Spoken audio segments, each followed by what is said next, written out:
Muito bem.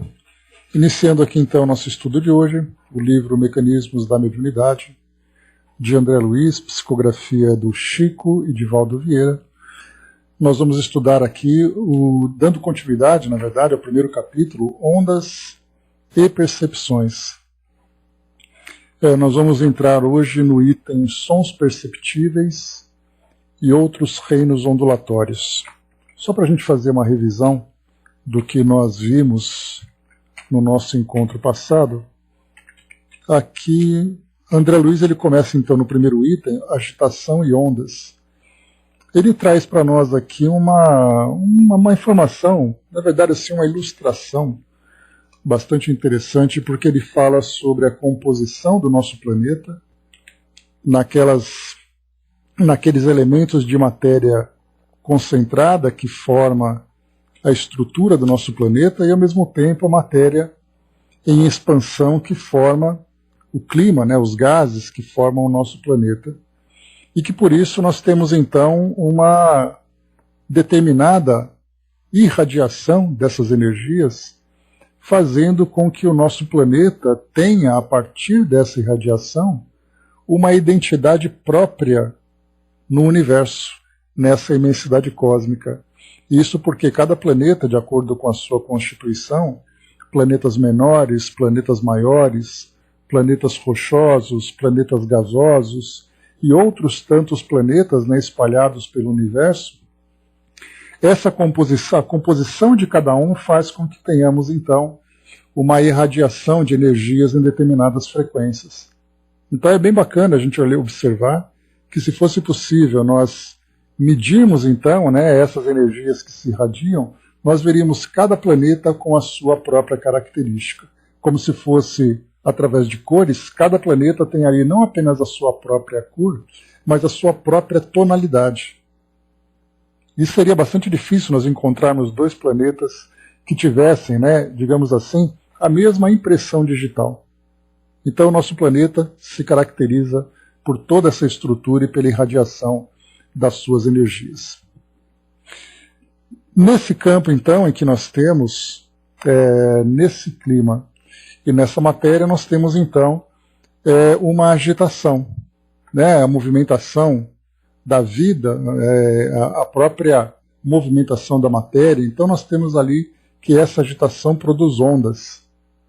Essas ondas, então, como foi colocado para nós, até mesmo, né, por todos os seres vivos, se nós pudéssemos perceber, nós veríamos então ali essas ondas que se propagam a partir de uma determinada perturbação que nós geramos, ou seja, uma batida, um movimento, um som que é emitido, ele vai então se propagar através de ondas sonoras. E é claro, né, os espíritos dizem para nós aqui também que essas ondas elas se propagam trazendo para nós três características diferentes. Aquelas ondas que são caloríferas, é o caso, por exemplo, né, de um aquecedor, é o caso de uma fogueira. Nós temos ondas luminosas que temos, né, então o próprio sol, as lâmpadas que nós utilizamos, e ao mesmo tempo nós temos também, né, os rádios, televisores, celulares, que também são outros tipos de ondas.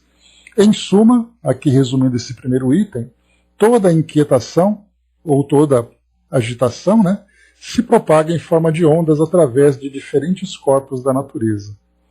André Luiz, depois aqui em tipos e definições, fala para nós que essas ondas, embora elas sejam ondas da mesma natureza, elas se diferenciam pelo seu comprimento. Então são ondas longas, ondas curtas, e quando nós falamos em ondas longas e ondas curtas, são aquelas, inclusive, que fogem das nossas percepções a partir dos nossos órgãos sensoriais, né? Então ele coloca para nós que se você joga uma pequena vareta num lago, ele vai provocar, então, aquelas ondas, que nesse caso são ondas mecânicas, que da água se expandindo. Mas, ao mesmo tempo, se nós jogamos uma tora, né, uma madeira maior, nós teremos ondas com outras características, que terá, então, ondas maiores, né? Deixa eu ver, ondas visuais. Nesse caso a gente fala de frequências, né? As frequências mais altas, as frequências mais baixas, que a gente vai ver em seguida. Então ele coloca, né, um contrabaixo terá ondas muito longas, um flautim terá ondas muito curtas, né? Então a gente vê isso no caso dos sons que são perceptíveis para nós. Nós vemos isso então pela tonalidade, né, dos sons que são propagados. Ele coloca para nós, né, que sondas ou oscilações eletromagnéticas são sempre da mesma substância. O que vai fazer então essa diferenciação é a distância que existe entre as cristas. Então nós temos cristas que são mais altas, né? Lembrando que as ondas sobem e descem. Então você tem ali os vales que ficam embaixo e as cristas que ficam em cima. Então nós temos ali a altura dessa crista e a distância de uma crista para outra. Isso tudo vai trazer para nós características diferentes dessas ondas que se propagam. Aí ele fala para nós aqui sobre o termo, né, que ele coloca que, de uma forma simples, né, o modo como ele apresenta, diz que a onda é determinada forma de ressurreição de energia, por intermédio do elemento particular que a veicula ou estabelece. Então, tanto a forma como ela se propaga, como a forma que ela é gerada.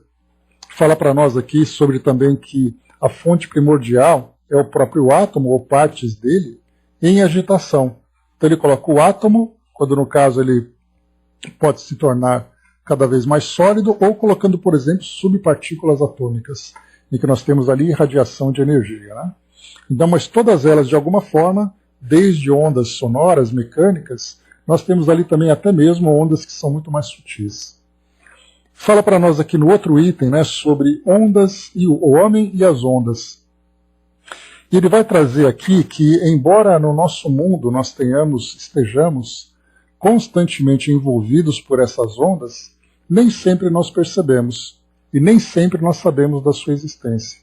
Porque tem aquelas que nós sabemos, mas não percebemos, e tem aquelas que nós desconhecemos.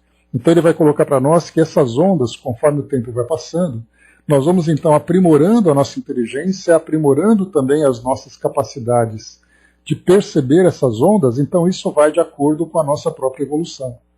Então André Luiz coloca que o homem, portanto, ele é um viajante do cosmos, respirando num vastíssimo império de ondas que se comportam como massa ou vice-versa.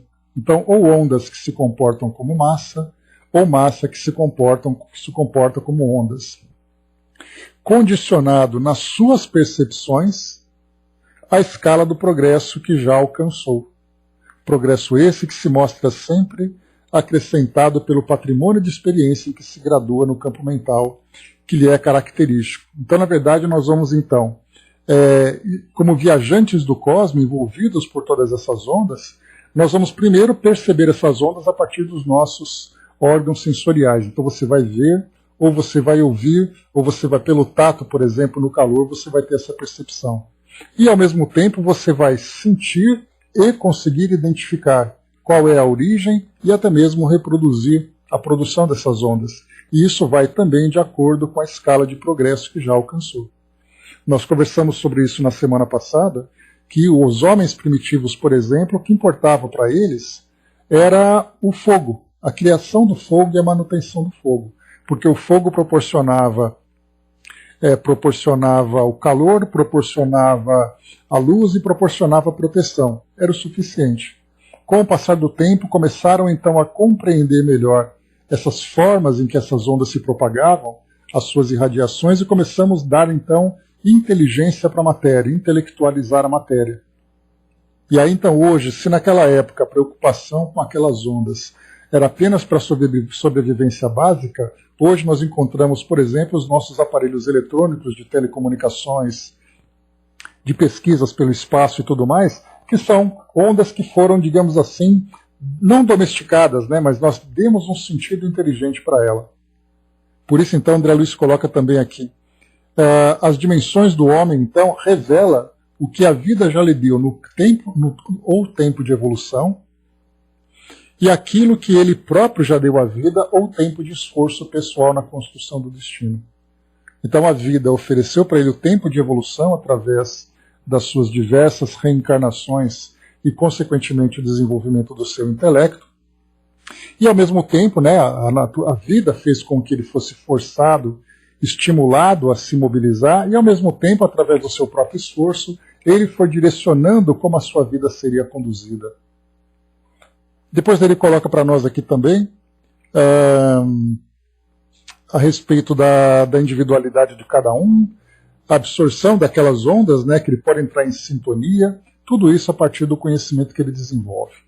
Depois ele fala aqui no continente do infrassom, e ele vai trazer para nós então que os ouvidos e olhos humanos se ajustam então a balizas naturais de percepção. Ou seja, nós temos ali um espectro que pode ser ouvido, uma faixa vibratória dessas ondas que podem ser ouvidas, né, se transformam em som, desde aquele som mais grave até aquele som mais agudo, criando ali naquela faixa entre 20 Hz e 20 mil Hz. Tem até, se vocês quiserem, eu posso colocar para vocês lá no nosso grupo, tem um vídeo que mostra um teste para nós. Então você começa a ouvir, ele vai mostrando as ondas, começando em 20 Hz. E então ela vai se tornando cada vez mais grave, cada vez mais aguda, e vai se tornando tão aguda até chegar nos 20 mil Hz. E é muito interessante que a gente começa a ouvir, eu pelo menos, comecei a ouvir a partir dos 55, dos 60 Hz.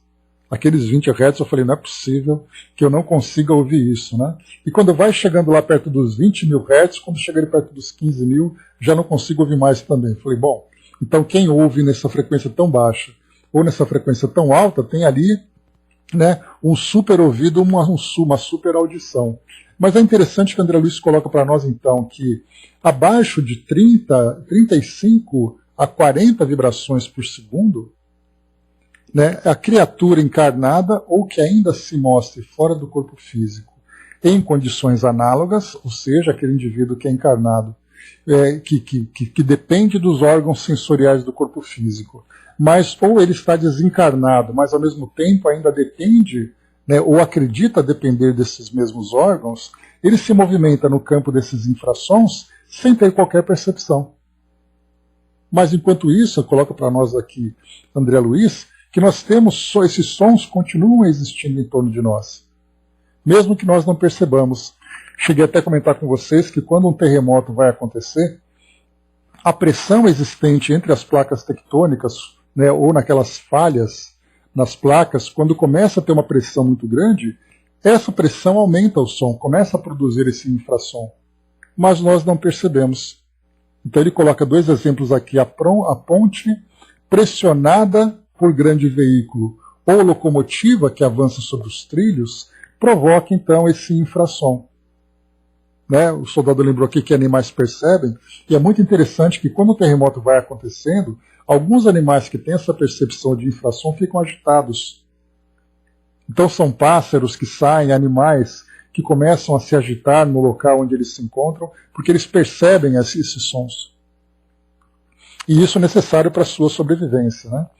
E aí depois vai colocando também aqui, né, nesse domínio das correntes imperceptíveis, identificaremos as ondas eletromagnéticas de Hertz, ou seja, né, frequência por minuto, oscilação por minuto, a se exteriorizarem da antena alimentada pela energia. Já começa a entrar então em som mais elevados também aqui. Coloca para nós aqui sobre, nesse caso, né, a telegrafia, o rádio comum, e nós temos no tempo de hoje, né, os televisores celulares que também emitem, né, ou que absorvem ou captam essas ondas mais altas, né, que fogem também dos nossos sentidos.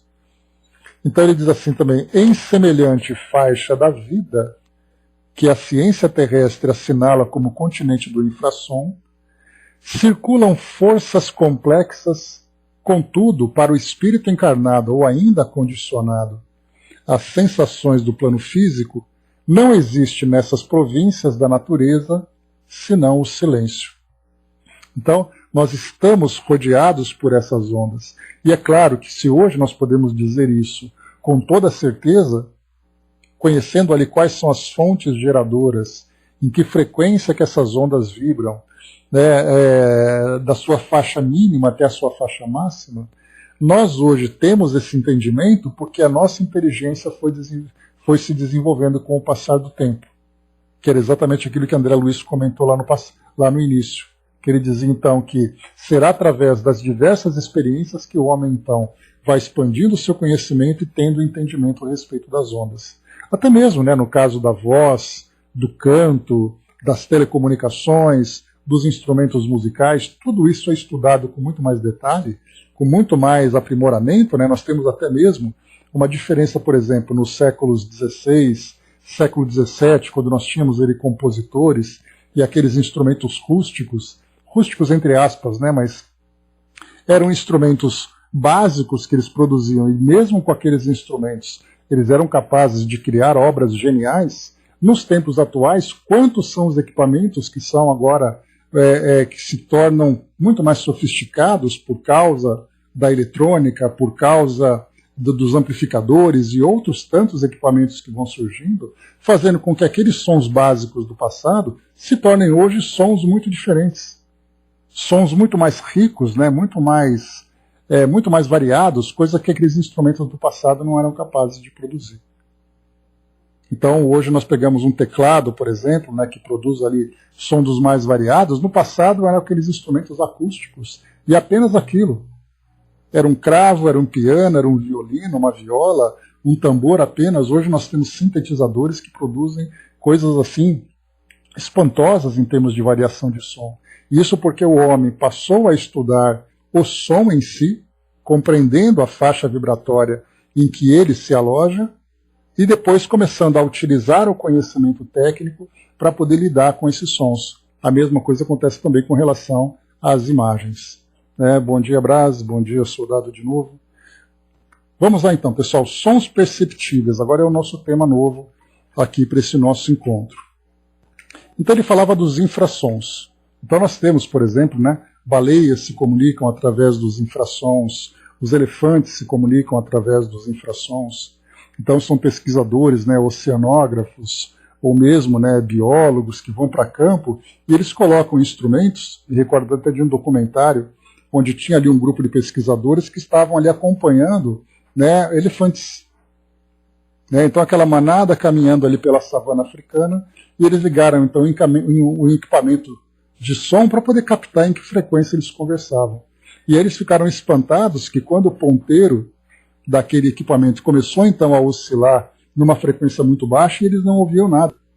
Foi aí então aquela descoberta, dizendo que enquanto nós imaginamos, né, que através ali dos sons que nós percebemos dos elefantes, que é o meio de comunicação deles, eles falavam o tempo todo e ninguém percebia. Assim como os próprios pesquisadores, né, os oceanógrafos também, ou biólogos marinhos, começaram também a colocar aqueles microfones subaquáticos para captar essas faixas de sons, e começaram a perceber que, além daqueles sons gravados das baleias, eles percebiam também oscilações que os nossos ouvidos não percebiam. Então só esses equipamentos eram capazes de fazer isso. Equipamentos esses que também foram criados exatamente para poder facilitar o nosso entendimento, resultado do desenvolvimento da nossa inteligência.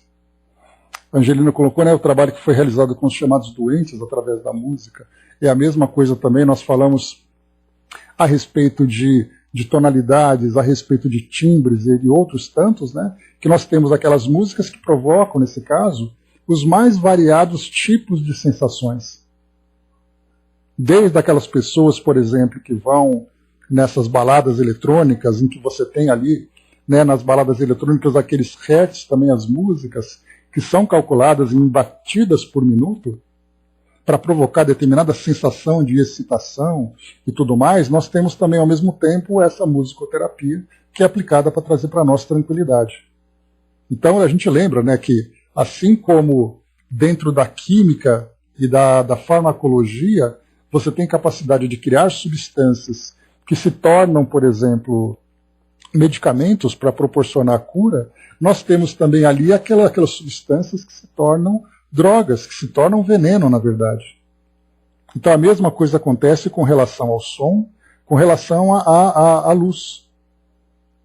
Estudos foram feitos, por exemplo, nós vamos falar um pouquinho sobre isso daqui a pouco, mostrando o perigo que jovens expostos durante muito tempo na frente de um televisor jogando videogame, que aquelas luzes que ficam piscando e se modificando o tempo todo, provoca ali crises de convulsão. Ou seja, aquelas imagens psicodélicas ou aqueles sons psicodélicos provocam um efeito negativo no nosso psiquismo, por causa, né, já que nós absorvemos esses estímulos a partir dos nossos órgãos sensoriais, o nosso cérebro reage de alguma forma. Então o homem, através da sua inteligência, a gente lembra sempre, né, é aquilo que nós já estudamos, a inteligência, ela não significa que ela está diretamente acompanhada pela moralidade. Assim como você tem o químico, que produz substâncias saudáveis, benéficas, mas que você pode produzir também substâncias tóxicas, você tem da mesma forma também aqueles que estudam física, aqueles que estudam esses elementos, essas frequências de ondas, para provocar um efeito positivo ou um efeito negativo.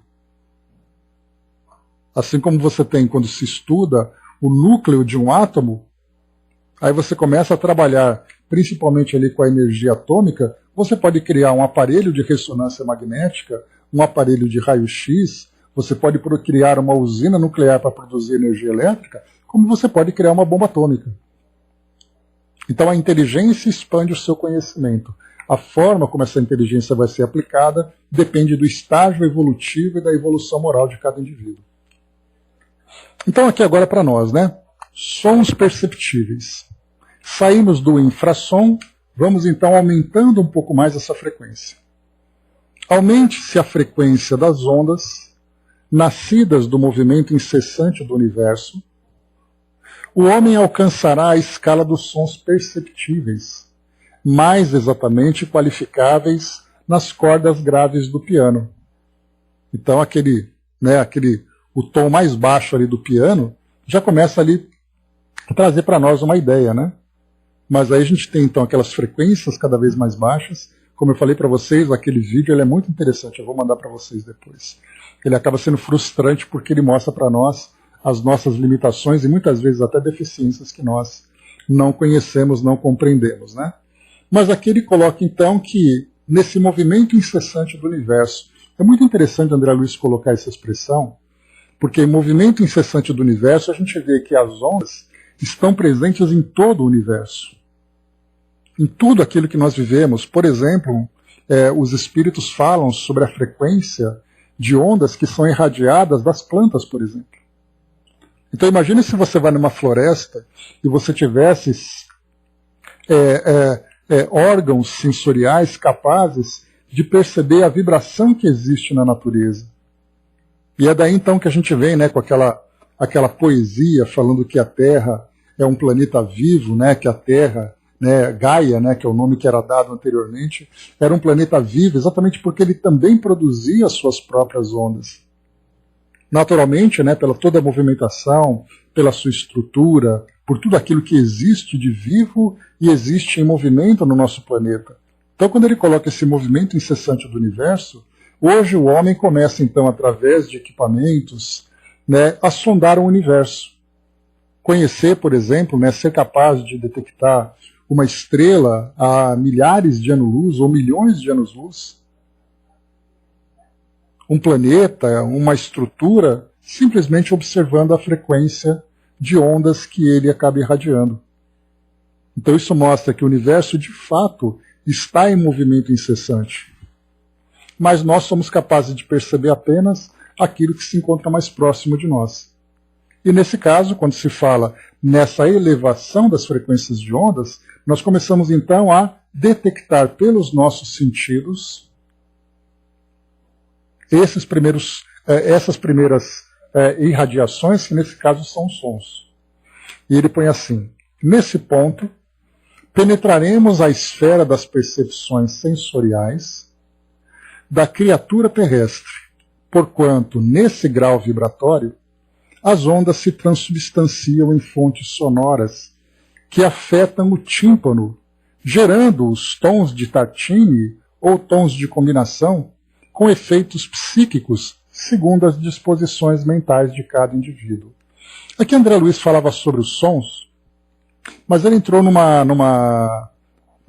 tema interessante, né, aqui para poder ilustrar um pouco mais, né? Esse tons de Tartini, deixa eu trazer para vocês aqui algumas explicações. Giuseppe Tartini, ele foi um músico, um violinista, que viveu ali 1600 até 1700, alguma coisa, então século XVII, século XVIII, né? E ele teve, muito interessante essa percepção dele, ele teve então, ele escreveu uma sonata chamada Sonata do Diabo, né? ou Il Trilo del Diavolo, ou Trinado do Diabo. E ele escreveu assim, esse é um trecho de uma biografia dele, né? Uma noite sonhei que tinha feito um pacto com o diabo, o qual se dispôs a me obedecer em troca de minha alma. Meu novo servo antecipava meus desejos e os satisfazia. Tive a ideia de entregar-lhe meu violino para ver se ele sabia tocá-lo. Qual não foi meu espanto ao ouvir uma sonata tão bela e insuperável, executada com tanta arte. Senti-me extasiado, transportado, encantado. A respiração falhou-me e despertei. Tomando meu violino, tentei reproduzir os sons que ouvira, mas tudo em vão. Pus-me então a compor uma peça, a Sonata do Diabo, que, embora seja a melhor que jamais escrevi, é muito inferior à que ouvi no sonho. Aqui fala um pouco sobre a história dele, né, uma história meio maluca, mas disse assim que ele então ele foi capaz de, no violino, né, que é fácil ali, né, de tocar duas cordas ao mesmo tempo, mas para quem estuda música, né, ele coloca assim que quando você produz um som, você toca duas notas, com a diferença de 3 tons entre elas, você produz essas duas notas tocadas ao mesmo tempo e dependendo da audição daquele que ouve, né, da sensibilidade, ele é capaz de perceber um terceiro som sendo gerado. Por isso, então, esse tom de Tartini, né, que ele estudou, depois ele escreveu livros sobre isso, então é chamado de, nesse terceiro som, um fantasma sonoro. Então imagina, você toca duas notas e você tem a impressão de ouvir uma terceira nota. E depois muitas composições foram geradas. E aqui o que André Luiz coloca, de bem interessante, ele diz assim, né, que esses tons de Tartini, com efeitos psíquicos, segundo as disposições mentais de cada indivíduo. Isso porque essa combinação, e por isso é colocado também, né, como aqui do título que ele colocou para nós, né, deixa eu pegar aqui de novo, aqui em cima, essa Sonata do Diabo, é porque esse som ele provoca uma tensão.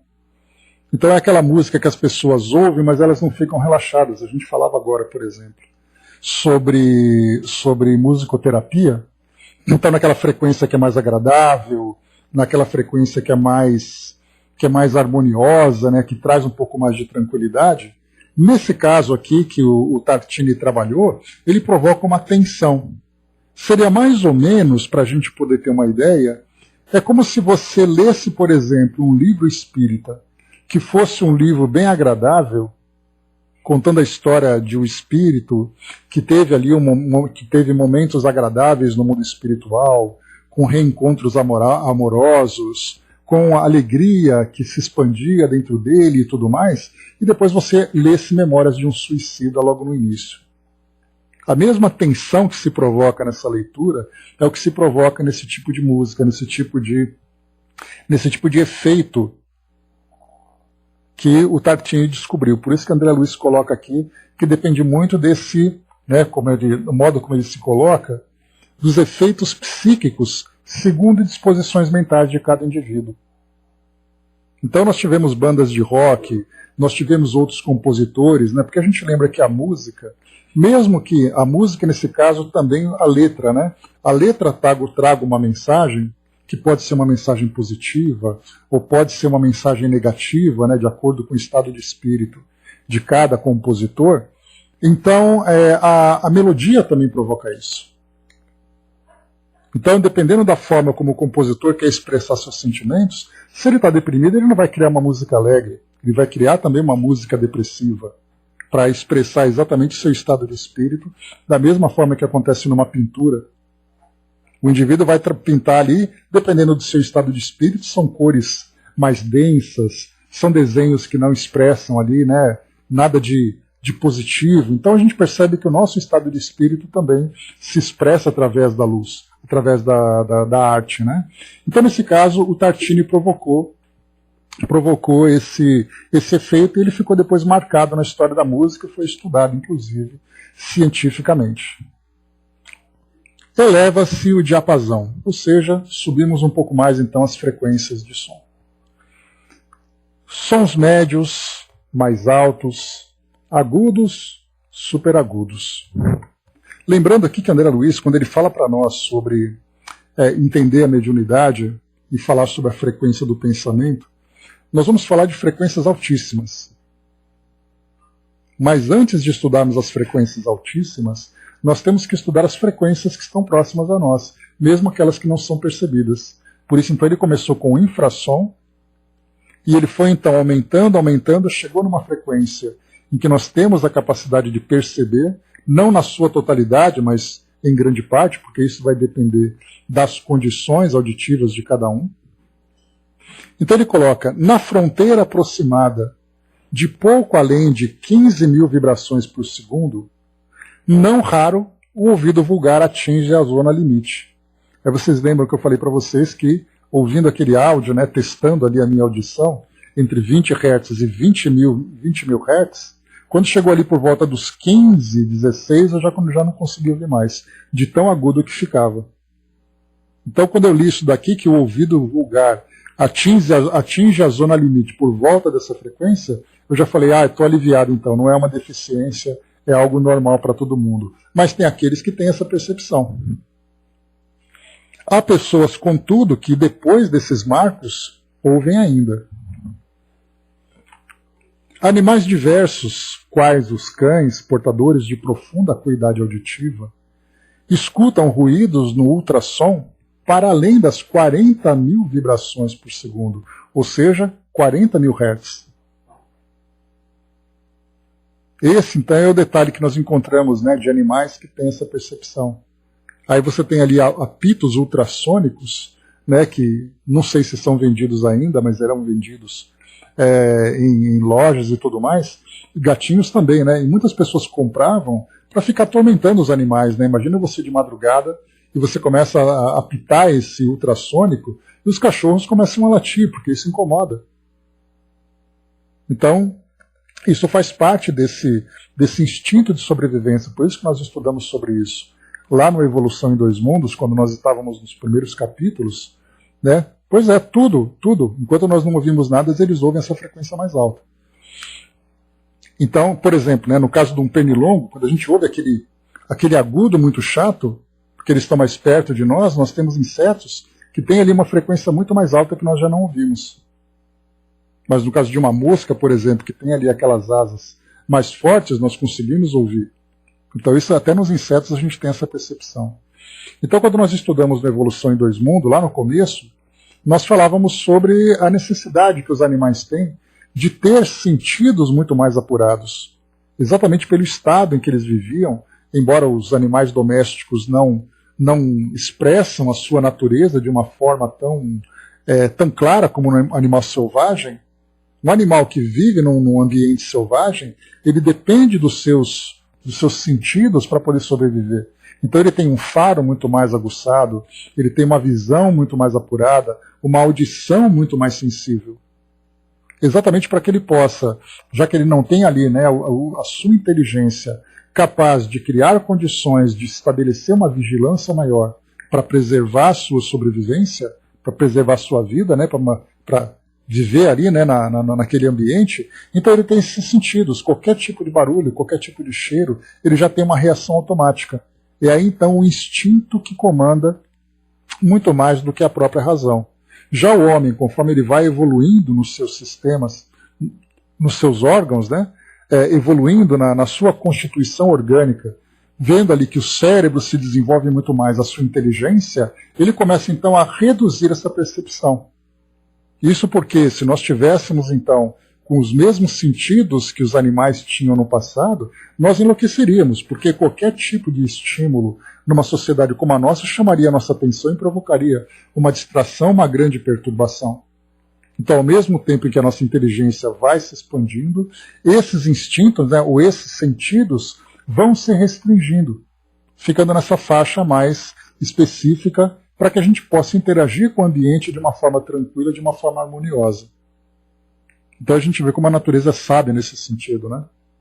Quanto menos raciocínio, maior o instinto. Conforme o instinto se desenvolve, conforme a razão se desenvolve, o instinto então vai se restringindo, porque o homem é capaz agora de analisar, de perceber o ambiente onde ele se encontra a partir de outros recursos. Prossegue a escala ascendente em recursos e proporções inimagináveis aos sentidos vinculados ao mundo físico. Então saímos agora dessa parte dos ultrassons, começamos no infrassom, passamos pelo som perceptível, entramos no ultrassom que saiu da nossa faixa de percepção. Outros reinos ondulatórios. O Barros colocou, né, o maior mistério é o canto da cigarra tão alto para um inseto tão pequeno, né, essa capacidade que tem de fazer aquele barulhão, né, Barros? Outros reinos ondulatórios. Salientando-se no universo da vida infinita, outros reinos ondulatórios se espraiam, ofertando novos campos de evolução ao espírito, que a mente ajustada às particularidades do planeta não consegue perceber. Olha, André Luiz, mais uma vez aqui, primeiro usando a poesia, né? Que salientando-se no oceano da vida infinita, em todo o universo que nós temos aqui, outros reinos também se manifestam, ofertando novos campos de evolução ao espírito, mas que, no nosso caso, como a nossa mente é ajustada às peculiaridades do nosso mundo material, nós não percebemos. E é aí então que a gente estava falando sobre a evolução da ciência, quando nós temos, por exemplo, rádios, telescópios, nós temos hoje outros tantos instrumentos, né? Como, por exemplo, nós temos satélites que são enviados, satélites que trazem filmadoras com filtros, por exemplo, de infravermelho, de ultravioleta, de ondas de raio-x, para que ele possa perceber exatamente essas imagens. Aí a gente olha uma fotografia tirada do Sol, por exemplo, com um desses filtros, nós percebemos irradiações que a nossa vista não percebe. Mesmo que nós tiremos uma fotografia, colocando um filtro ali para poder tirar um pouco da claridade, nós vemos ali uma certa imagem. Quando essa fotografia é tirada com esses filtros específicos, nós vemos ali, né, um espetáculo maravilhoso do Sol, coisa que o nosso sentido não percebe. A mesma coisa acontece com relação aos confins do universo. Nós pegamos o telescópio Hubble, por exemplo, e ele é apontado assim para uma direção do universo e tira uma fotografia. Aí nós vemos então ali aquela imagem bonita com algumas estrelas, algumas nebulosas que vão ali se apresentando e tal, e aí então ele põe um desses filtros e bate foto. Começa a aparecer imagens das mais diversas, das mais maravilhosas, até as mais assustadoras, num espectro que nós não somos capazes de ver. Então, se os nossos sentidos hoje não nos proporcionam essa capacidade de perceber esses outros reinos ondulatórios, nós criamos recursos artificiais que permitem que nós façamos isso. E a tendência é fazer com que nós aprimoremos cada vez mais a nossa ciência e tenhamos essas condições de observar também essas frequências novas. Pois é, né, Dudu? O outono está chegando aí, né? No sábado chegou o outono, e aí começa então a modificação das cores, né? E aí o pessoal que gosta de fotografar a natureza, né, vai se deliciar ali com tantas variações de cores, né? Então, exatamente ali. Então a gente tem outono e primavera, né, trazendo ali cores maravilhosas. Então é o que a gente percebe aqui quando André Luiz coloca sobre isso. A nossa mente é ajustada, mas com o desenvolvimento da inteligência a gente começa a ter essa percepção que vai além dos nossos sentidos. Não temos, por exemplo, hoje câmeras infravermelhas, essas que são usadas para segurança? Então você tem essas câmeras que você não consegue enxergar à noite. Isso porque nos nossos olhos, as nossas células ópticas dependem do estímulo da luz. E no escuro você não consegue. Aí então você pega uma câmera infravermelha, porque ela vai ter uma irradiação infravermelha que nós não percebemos, mas a lente percebe. E essa lente vai mostrar então as pessoas olhando no escuro absoluto para os nossos sentidos. Mas aquela irradiação infravermelha está ali espalhada por todo aquele local. Então a gente vê em câmeras de segurança, a gente vê nessas filmagens de guerra. Nós vemos hoje em programas, né, que mostram, por exemplo, pessoas em determinado ambiente totalmente escuro, totalmente ali sem luz, e aí mesmo assim você consegue ver todo o ambiente. E é aí que a gente vai entrar depois então também naquela parte de sensações e percepções dos espíritos. Que muitos espíritos andam em ambientes escuros, trombando em cadeiras, trombando em paredes e portas. Isso porque os seus sentidos, como André Luiz colocou, ainda continua muito vinculado aos mesmos sensores que usava quando estava aqui no mundo físico. Ele mesmo lembra aqui em cima, né, que tudo vai depender dos espíritos encarnados e desencarnados que ainda estejam vinculados a essas sensações terrenas. E já os espíritos adaptados ao mundo espiritual são capazes de perceber as irradiações dos próprios objetos. Por isso fica tudo muito claro, tudo muito natural. E não dependem de luz, de claridade para poder ver esses ambientes. Os próprios objetos irradiam e essas irradiações são percebidas quando esses sentidos já estão adaptados ao mundo espiritual. Sigamos através das oscilações mais curtas e seremos defrontados pelas ondas do infravermelho. Aí a gente vai lembrar, né, das cores do arco-íris, em que a gente tem ali, né, o vermelho, o laranja, o amarelo, o verde, o azul, o anil e o violeta. Então, o infravermelho, o vermelho, é aquela frequência mais curta, portanto, é aquela frequência mais demorada para poder se dissipar.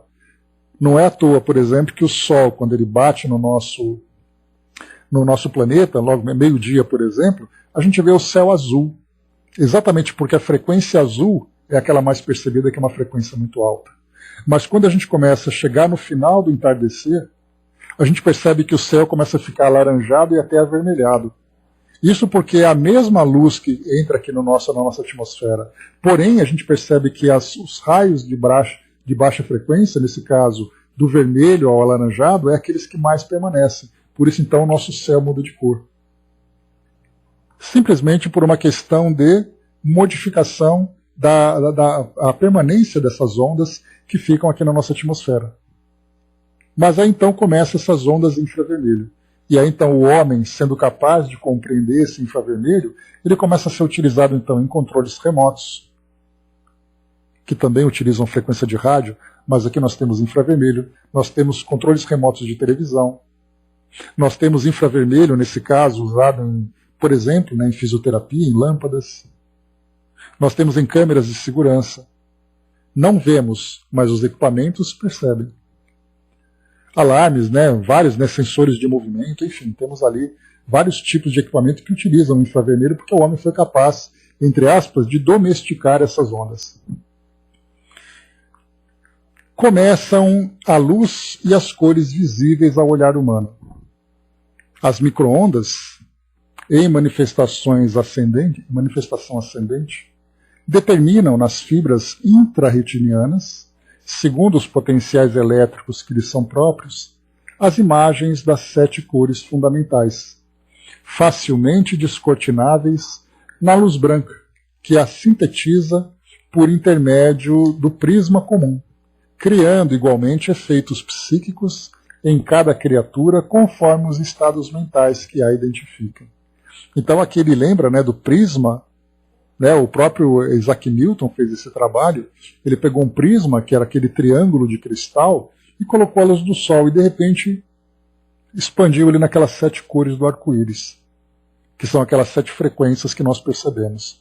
Ele coloca 7 cores, naturalmente, porque é uma divisão clara. Depois nós temos entre uma cor e outra aquelas pequenas nuances que vão surgindo.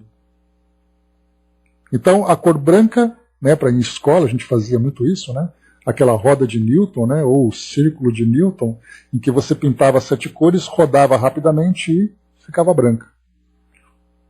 Então isso também foi observado pelos cientistas, que somente as inteligências mais prodigiosas eram capazes de ver esse fenômeno e entender o seu significado. Porque não basta apenas ali a natureza mostrar para nós um fenômeno diferente.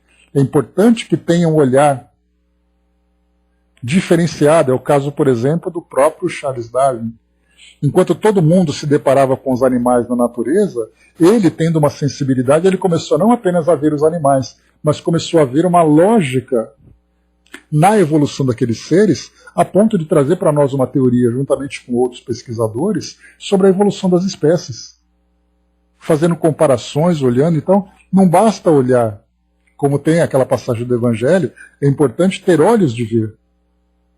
Você olhar e você conseguir interpretar aquela imagem que está sendo transmitida. Assim como no passado nós tínhamos os astrônomos e até mesmo os astrólogos, né, entrando ali já naquele campo mais místico, mas quantas pessoas olhavam para o céu e viam as estrelas? Desde que o homem surgiu no planeta, as estrelas estão à disposição. Mas quais foram os homens que viram as estrelas e começaram a fazer uma interpretação delas, seja uma interpretação científica, seja uma interpretação mística? Então é preciso ter essa inteligência desenvolvida, que é por isso então que André Luiz coloca, né, assim, logo no primeiro capítulo, deixa eu só voltar rapidinho aqui, página 24, ele diz assim, logo no início do capítulo, em seguida há esforços persistentes de muitos espíritos sábios, encarnados no mundo e patrocinando a evolução, a inteligência do século XX compreende que a Terra é um magneto de gigantescas proporções, constituído de forças atômicas condicionadas e cercado por essas mesmas forças em combinações multiformes, compondo o chamado campo eletromagnético em que o planeta, no ritmo de seus próprios movimentos, se tipifica na imensidade cósmica. Então essa poesia de André Luiz coloca para nós o mais interessante, os esforços persistentes de muitos espíritos que encarnaram no nosso mundo. Então é a mesma coisa que nós vimos também com relação a todas as demais ciências. Não é que o homem descobriu tal coisa, como a gente sempre pensa, né? Foi descoberta a eletricidade, foi descoberta a gravidade, foi descoberta, na verdade, foi percebida, porque ela sempre existiu. E é a mesma coisa que acontece, por exemplo, com relação aos fenômenos mediúnicos. Colocando assim, né, que aquele médium viu tal coisa, ouviu tal coisa, sentiu tal coisa, essas forças sempre estiveram em volta de nós. Dependia do quê? De um organismo mais sensível capaz de ter essa percepção.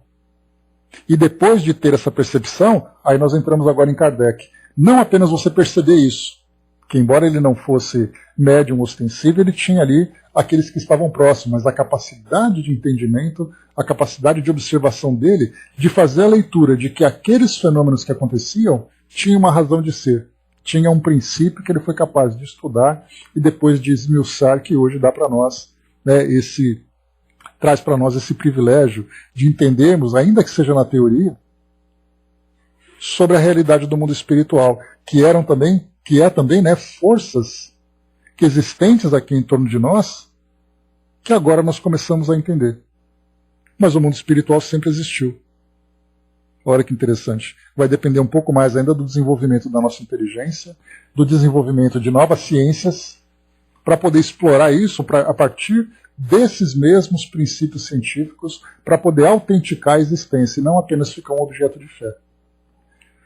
Mas vamos em frente.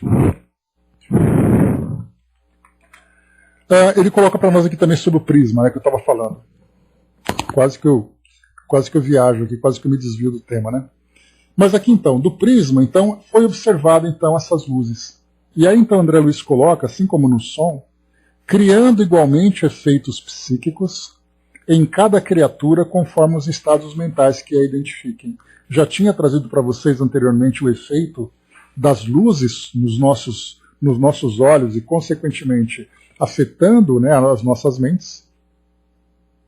Porque a gente lembra que a luz provoca determinado efeito. As imagens que nós percebemos dependem da luz. A gente vai entrar também em outro ponto. Estudos que foram realizados em pessoas que são colocadas em máquinas de ressonância magnética e expostas a determinadas imagens.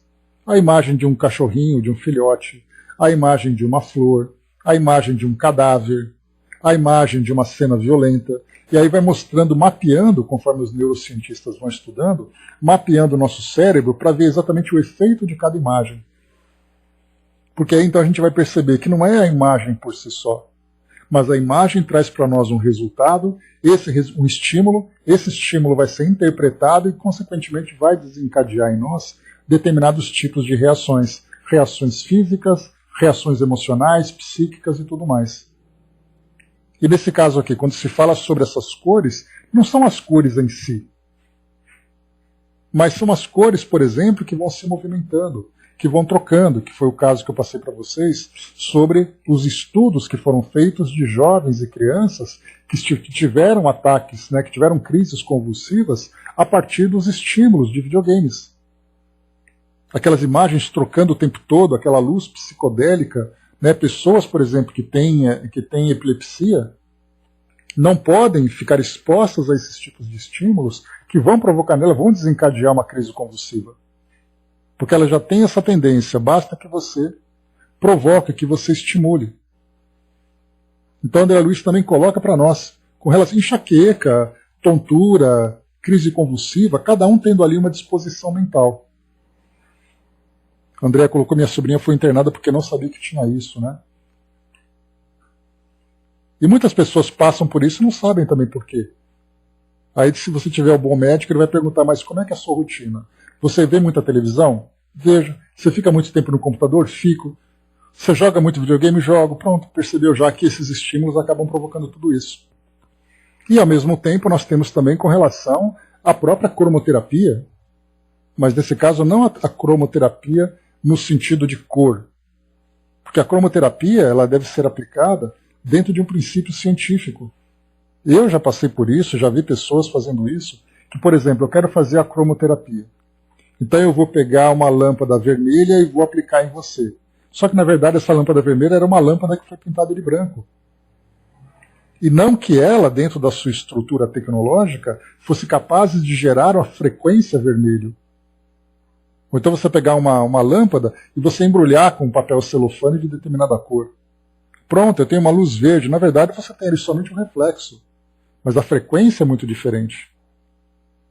Então temos esses tratamentos também que vão surgindo. Nós temos aquelas pessoas que ficam em determinados ambientes e você coloca uma imagens de paisagens, imagens acompanhadas de sons que traz para nós aquela tranquilidade, né? Basta a gente ir no YouTube. Você quer colocar aquelas músicas relaxantes? São aquelas músicas bem tranquilas com imagens que são bastante agradáveis. Sempre de paisagens, né? Sempre de imagens que trazem para nós uma sensação agradável. E isso proporciona de fato para nós também um bom efeito. E ao mesmo tempo temos aquela, né, assim como eu coloquei para vocês aquela hora, assim como nós utilizamos a inteligência para algo construtivo, também podemos utilizar a inteligência para algo negativo. O efeito emocional que isso provoca em nós. Né, não é o nosso tema, né, mas a gente já chegou até a falar sobre isso em outra oportunidade, falando sobre a música no mundo espiritual, mas nós temos, por exemplo, né, estudos que mostram que soldados, antes de entrar em combate, eles são bombardeados com aquelas músicas bem agressivas para que eles saiam já, né, do ambiente onde eles estão, que é o ambiente seguro, para chegar no campo de combate já com a adrenalina elevada. Simplesmente por causa do efeito desses estímulos que os nossos órgãos sensoriais captam. Então aqui mais uma vez, como é colocado para nós, assim como os sons, as imagens, nesse caso a luz, também provocam em nós determinados tipos de reação ou determinados tipos, né, de efeitos psíquicos, conforme os estados mentais que a identifiquem. Alteia-se a ordem das ondas e surgem, depois do vermelho, o alaranjado, o amarelo, o verde, o azul, o anilado e o violeta. No comprimento de onda em que se localiza o violeta, de 4 décimos milésimos de milímetro, os olhos humanos cessam de enxergar. Todavia, a série de oscilações continua em progressão constante e a chapa fotográfica, situada na vizinhança do espectro, revela a ação fotoquímica do ultravioleta. E aí então a gente lembra, né? A luz, né, os raios UV, que hoje, né, a dermatologia tanto fala para nós, criando ali protetores solares. Eu me lembro quando era criança, ali por 1980 e alguma coisa, era muito comum bronzeadores nos supermercados, né? Para quem já tem ali né, é mais ou menos dessa mesma época, lembra a beleza que era, né? Eu morava em Mato Grosso, e ali o sol era escaldante. E era muito comum, por uma questão até de tradições indígenas, você misturar o urucum, que é uma planta, né, do cerrado, você mistura o urucum no bronzeador para você ficar mais queimado ainda. E aí a pessoa ficava assim quase que negra, né, de tão queimada, com marcas de roupas de banho, de biquínis e tudo mais, né? Porque isso era uma época, era uma onda naquela época.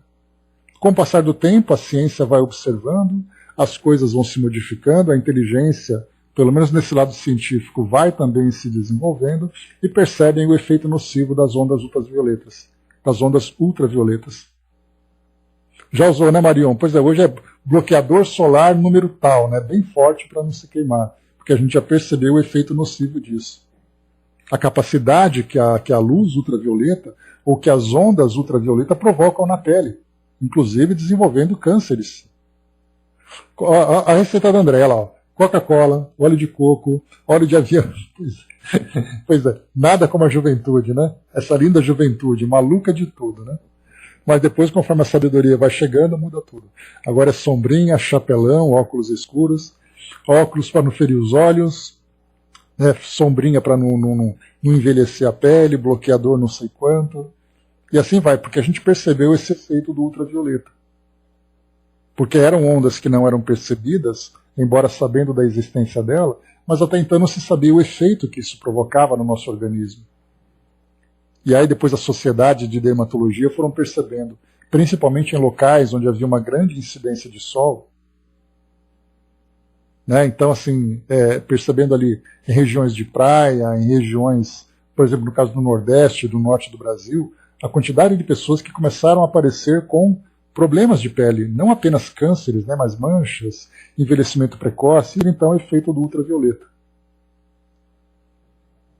Eis aí, né? E ultrapassando, aparecem ondas imensamente curtas nos raios X, dos raios gama, dirigindo-se para raios cósmicos, a cruzarem por todos os departamentos do globo. Né? Então aqui a gente vê, André Luiz ele dá uma passagem rápida por aqui, por esses temas, né? Que quando a gente chega no ultravioleta, por isso que a gente tem, né, o infra, que está abaixo, no caso o infravermelho, e o ultra que está acima, que é o ultravioleta. E a partir dali então a gente começa a ver os raios X, depois os raios gamas, que são aquelas menores ainda, até chegar nesses raios cósmicos. E nós estamos naturalmente desenvolvendo equipamentos que sejam capazes de perceber novas frequências de raios, de ondas, que os nossos equipamentos atuais não são capazes. Só para a gente ter uma ideia, é como se fosse um microscópio. O primeiro microscópio que foi desenvolvido lá para o século XVIII, século XIX, né? Ou os telescópios também da mesma forma, nessa mesma época, século XVI. Então eles foram aprimorando as lentes, aprimorando ali a estrutura, né? A combinação daquelas lentes, conforme é estudado, né, no capítulo de óptica da física, eles foram trabalhando então essa combinação de lentes. E aí foram aprimorando, aprimorando, aprimorando. Hoje nós temos os microscópios eletrônicos, que são capazes de observar ali, né, elementos imensamente pequenos. Mas a gente vai pensar, quer dizer então que já chegou no limite? Nós seremos capazes, daqui a algumas décadas, de criar microscópios cada vez mais detalhistas, né, para observar o tecido ou qualquer outro elemento de uma forma muito menor. Então, se nós conseguirmos isso de uma forma prática, mostrando que os microscópios e telescópios também podem evoluir na sua precisão, nós vamos encontrar a mesma coisa nos equipamentos que são capazes de perceber essas ondas cada vez mais curtas. Principalmente daquelas que irradiam o tempo todo. Se nós somos hoje bombardeados por essas ondas provocadas artificialmente, ou mesmo naturalmente, aqui pela estrutura do nosso planeta, imaginemos aquilo que vem do espaço, que vai cruzando o espaço, passando por nós, e nós nem percebemos a sua existência. Aí pensarmos que daqui a 100 anos, 200 anos, o que será que a nossa ciência será capaz de alcançar em termos de conhecimento sobre essas ondas desconhecidas? E aí, claro, quanto mais nós avançarmos, O detalhe vai ser que nós também seremos capazes de perceber aquilo que é invisível para nós, como, por exemplo, o mundo espiritual. Que ainda é aquela grande expectativa, né? Se nós percebermos esses raios que cruzam o cosmos, raios cada vez mais imperceptíveis, os espíritos também vibram em frequências diferentes. E aí então serão capazes de ser percebidos. Quanto tempo será que nós desenvolveremos, ou demoraremos para desenvolver, máquinas fotográficas, filmadoras que captam o mundo espiritual? E é claro, né, que como tudo vem a seu tempo, imaginemos se hoje nós tivéssemos isso. O caos que ia se transformar a nossa sociedade, tendo essa percepção de que nós estamos rodeados por espíritos, e não apenas perceber os espíritos, mas perceber quem são esses espíritos e o que eles estão fazendo ali perto. Então, como a natureza não dá saltos, até isso faz esse sentido, de nós vamos perceber determinados ambientes em torno de nós de acordo com a nossa capacidade de processar essa informação. Porque não basta num estalar de dedos dizer para as pessoas, olha, você consegue então perceber o mundo espiritual. E como é que fica a sua estrutura psíquica para lidar por isso, para lidar com isso? A sua crença, a sua fé. Não somos fotogênicos ainda para sermos fotografados. Pois é. Né? Mas certamente tem uma beleza muito grande. Né? Uma pena que são muito tímidos ainda. Né? Mas com o tempo vai dar tudo certo. Então nós vemos isso. Né? Eu me lembro de um filme que eu assisti. Assisti por curiosidade do título, que eu nem me lembro qual é o título, mas eu assisti por isso. Era um filme evangélico que uma pessoa tinha um óculos que quando ela põe esse óculos, ela via os espíritos. Só que, claro, dentro de uma percepção evangélica, você via demônios perto das pessoas. Então aquela pessoa andava pela rua, colocava o óculos e via ali os demônios, né, acompanhando as pessoas, atormentando as pessoas, e ela tirava o óculos, desaparecia tudo. Então o filme se desenvolvia em torno dessa fantasia. Imaginemos, né, se as pessoas vissem esses espíritos ainda apegados à matéria, esses espíritos ainda tão desequilibrados, nos acompanhando no nosso dia a dia. É claro que a beleza do mundo espiritual também seria percebida, mas como nós somos ainda tão instintivos, digamos assim, o que vai chamar a nossa atenção é aquilo que provoca medo, e não aquilo que traz para nós a beleza, a menos que a gente vá se desenvolvendo e se afinizando com essa faixa mais elevada. Então, enquanto esses equipamentos não surgem, os médiuns aí estão para poder trazer essa descrição para nós. Mas aí, né, com o passar do tempo, tudo vai acontecendo.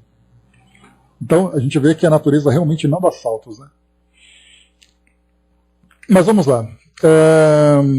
Embora, né, a gente lembra que quando se estuda, por exemplo, sobre a transcomunicação instrumental, nós vemos que não são os espíritos que são percebidos apenas, né? Inimigos invisíveis, por exemplo, também, né? Imagina cada um ver ao seu lado ali aquele que o persegue, né? O tormento que ia ser para todos nós.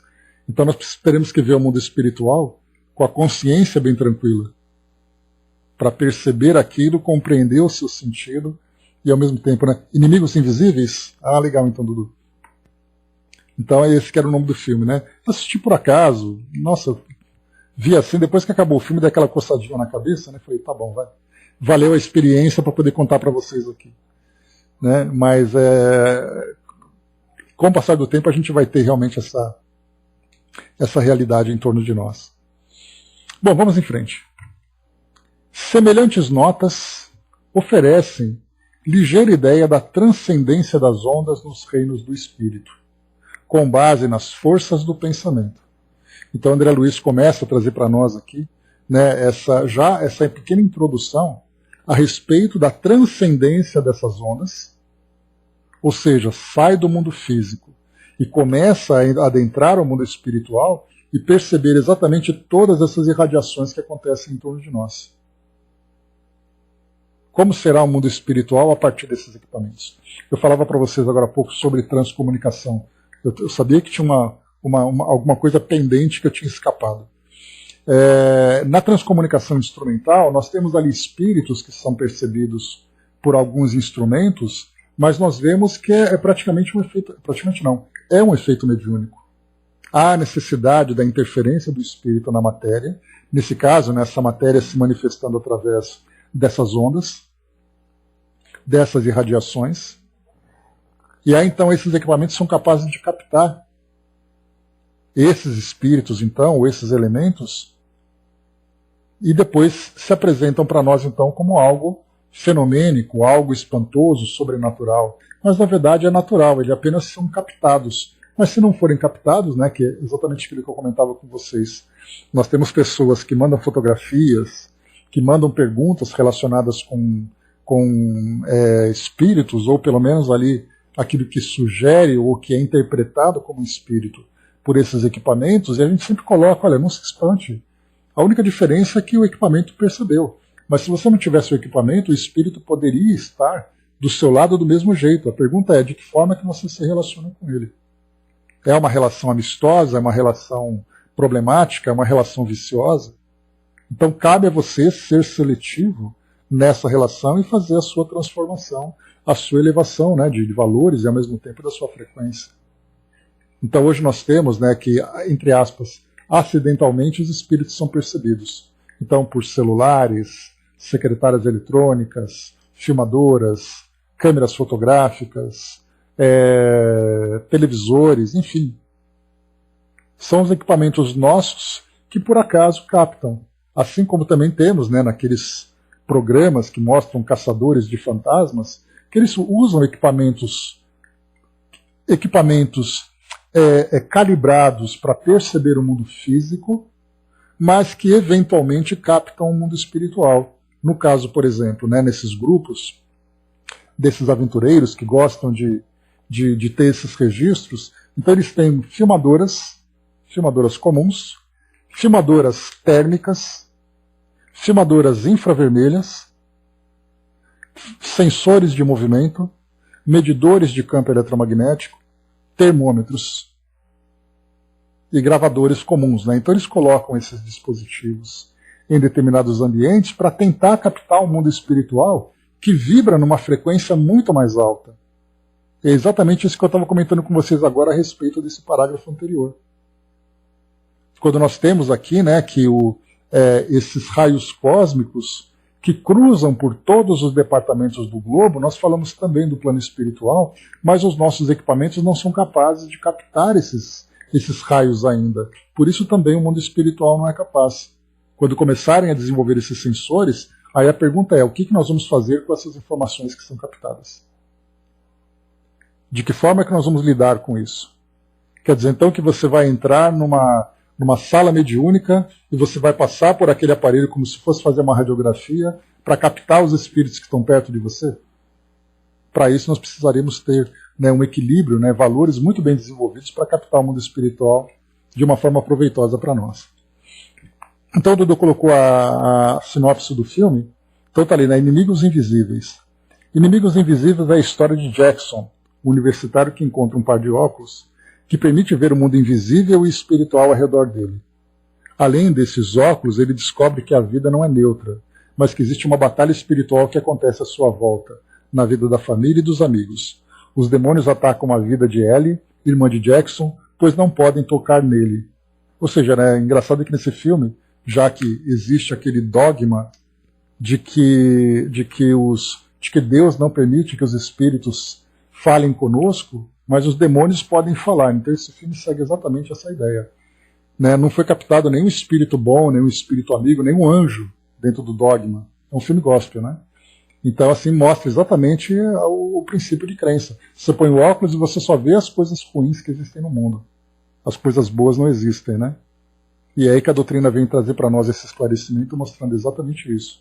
Nós estamos rodeados, estimulados e dirigidos pelos espíritos o tempo todo. A diferença é, né, quem são esses espíritos e qual a nossa relação com eles. E aí começamos então a assumir as nossas próprias responsabilidades na construção dessas relações. Deixa eu ver aqui. Tá. Angelina colocou, né, os cantos gregorianos foram através de transcomunicação. O canto gregoriano ele começou, Angelina, ali por volta de 1300, 1200, até um pouco antes disso, quando eles começavam então a musicar os versos bíblicos, né? E aí depois dos cantos gregorianos começou a vir a música clássica com outras tonalidades e tudo mais, né? Então é uma história bem interessante. Chaconete colocou, né? Não quero ver nada que não seja desse mundo, né? Como se não ver nada, né? Que foi exatamente o que eu comentei. Como se não ver nada tornasse um mundo mais seguro para nós, né? Vendo ou não vendo, o mundo é o que é de acordo com o universo que nós criamos, né? Mas é isso, meus amigos. Encerrando por aqui o nosso estudo de hoje. Então, o próximo encontro nosso será sobre conquistas da microfísica. Aí teremos aqui, né, temas bem interessantes para falar sobre isso. Inclusive, nós vamos entrar aqui, que é algo bem valioso.